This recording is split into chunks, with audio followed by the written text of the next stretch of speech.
Hello, we are super excited for our edition. This is the third blog entry, and today we get to speak to an educator who is teaching in an urban setting. Do you care to introduce yourself? My name is Deja Brisbon. I am a pre-K4 teacher at Garfield Elementary. Awesome, and how long have you been teaching? This is my 5th year teaching. Whoa, we have an expert here. All right, so I'm gonna ask you a few questions. Okay. And feel free to give me as much information as you can. I am here to learn. Okay. Perfect, wonderful. Okay, so the first question I have for you is, how do you gain understanding of your students' community in order to incorporate that understanding into the classroom?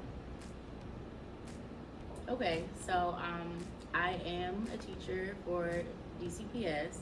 So as a Washington, D.C. resident, I was born and grew up in D.C. all my life. So I am familiar with the area, so I do have some relation to my students in that aspect. I was not a DCPS student, however, so I do try to make sure that I find different ways to make meaningful connections with my students and their neighborhoods, their families, family engagement, etc. So one thing that's important is that mainly in the beginning of the year, we hit the ground running, we get to know our students as much as possible, we get to connect with our families, we do a lot of activities surrounding getting to know our students. For example, the kids always do like a self-portrait, then we read different read-alouds that involve families, which encourage conversations about our different families or how our home life may look and how we accept all different types of home life or the different houses that we live in. Some of us live in houses, some of us live in apartments. Yeah. Yep. So let's see. Yep. Do different activities such as small group activities, read alouds, dramatic play is very important. So I get to push into different centers and hear how the students are playing and what's important to them, what's meaningful to them. I've learned about so many different characters and cartoons and games. Sure. No, that's awesome. Even down to the snacks. Some snacks are meaningful in different areas. Takis are a big thing in my area. Takis are a big thing. Takis are a big thing. Just to gain interest. No. Gain knowledge of my students' interest. No, this is perfect. This is great examples of how really it hits on a lot of different areas, because I think people maybe focus on one or two of those areas, but like we're talking about the complete child. So that's perfect. Thank you so much for that. And like even with the activities that you mentioned with like the self-portraits and the home life and getting to know all that, is this like part of a collaboration that you might do with other teachers? Like, do you collaborate, and what does that collaboration look like? So we have formal times to collaborate through PDs. We have different league sessions throughout the week. And then we have our team meetings. So all the pre-K teachers will meet and we'll collaborate maybe on a study that we're doing or a different unit that we want to look into coming up. But I think we just have a great team in general. So we collaborate even casually, whether we're standing outside waiting for the kids during arrival or during dismissal, or I may have a student that I had a difficulty with when it comes to getting a certain amount of information across or for a different skill, and I know that one of my team teachers has a student who also likes the same thing. So for example, actually this is when we were virtual, I had a student who had a hard time opening up, and somehow just through conversation we found out that he really liked Spider-Man. So from there I tailored a few of his small group activities for Spider-Man.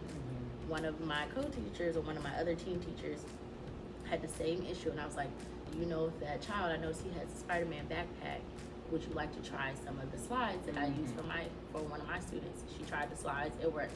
So we do formal collaboration, we do casual collaboration, and just having those conversations the same way when we talk with the kids and things come up and we get a lightning bolt, or what is a light bulb pops up and like, oh, this may work or that may work. So we do it both ways. We always collaborate. I feel like that's the best way. Awesome. And we share slides. We do. We have our different team folders. Yeah.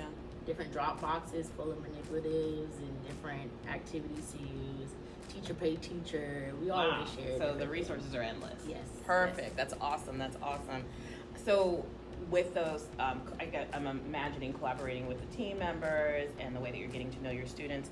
can you talk about how you incorporate differentiation and multiple intelligence to promote clarity and understanding among your students?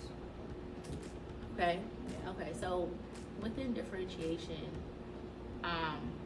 actually getting to know your students is also very important. So getting to know your students, their interests, and also being able to look back at their data to see how they're growing, if they're growing, how fast they're growing, to really tailor the lessons to differentiate for that student.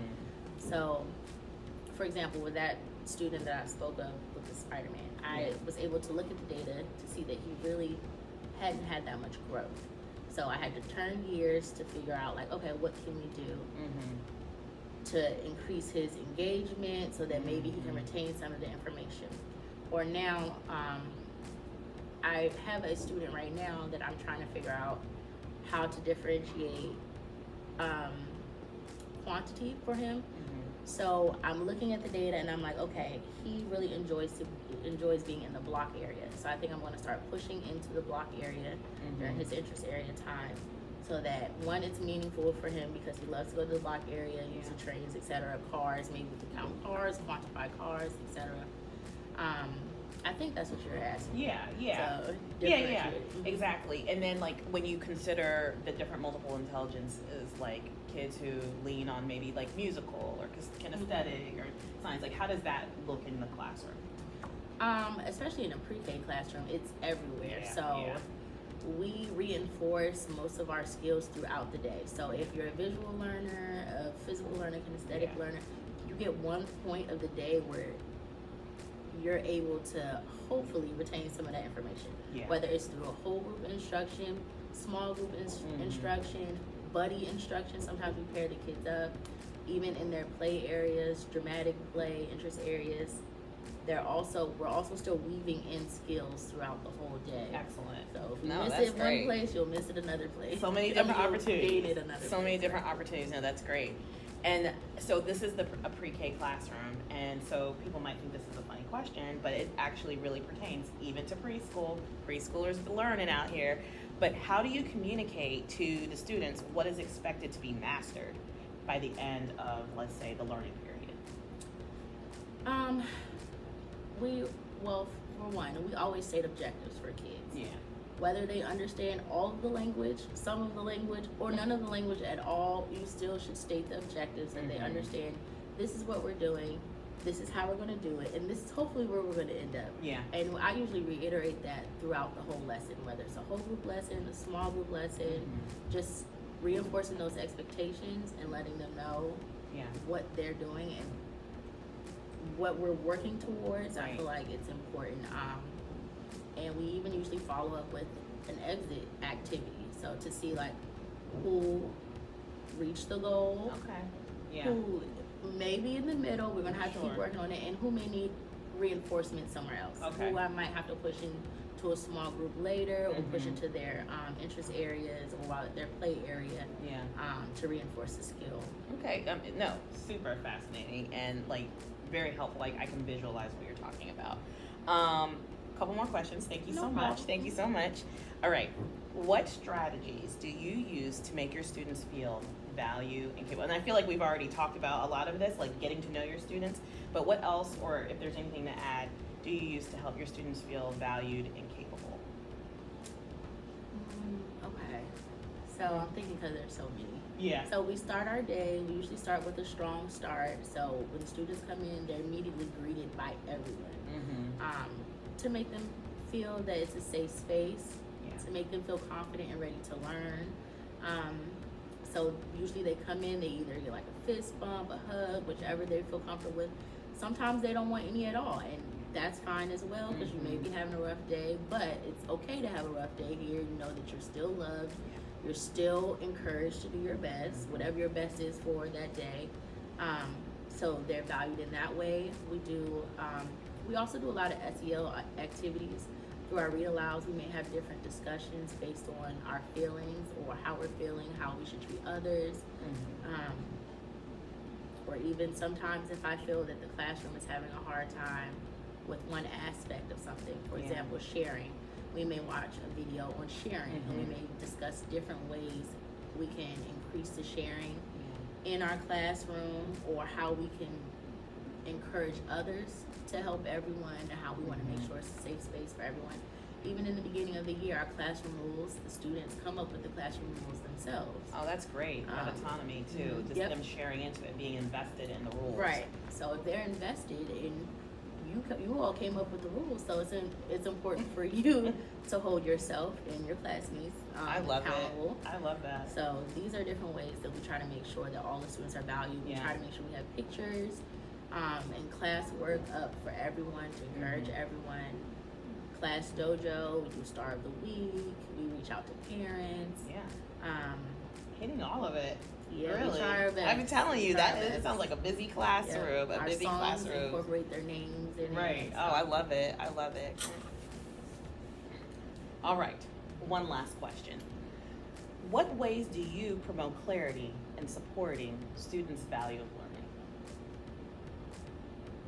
Okay. All right. So we do, of course, we promote the value of learning. And your value of learning may be different based off of your family, your environment, but we always want to promote the importance of school and the importance of learning, because these are skills that our kids are going to need for the rest of their academic career. So reading, writing, their math, etc. Yeah. So having them understand the importance of a great foundation in preschool, and just showing them that learning can be fun, encouraging them that learning is fun because they have many years left of learning. Right. Is important. That's why we do different fun activities. We incorporate music, we incorporate movement, we incorporate art, all of these things to find or to promote that learning can be fun, because these are skills that they're going to have to use. Even in our curriculum, we have a ball study, Oh, wow. bread study, and they may sound like super random studies, but these are just different ways that we promote learning. Yeah. And that learning can be fun, so that the students value it as well. Yeah. I think one of our recent activities, it actually was a math activity. The objective was measurement, but we made Play-Doh together. So of course, Yeah. you're looking at a love lesson it. plan. Yeah. It's like, oh, the students will be able to, and the objective is super long and super boring, but the students had a blast, because now they're able to say, oh, I use a half a tablespoon of this, or they're learning different symbols, etc. So No, that's awesome. I think I'm answering that question. No. Well, what I'm hearing is that helps to reinforce why learning is important. It's something they can take with them. Yes. It doesn't just exist in the classroom. It goes with them wherever they go. Yes. No, that's keeping it fun. Super great. And again, thank you so much for this. Thank you for giving me your time to help me learn and become a better educator. I appreciate it. Thank you. Thank you.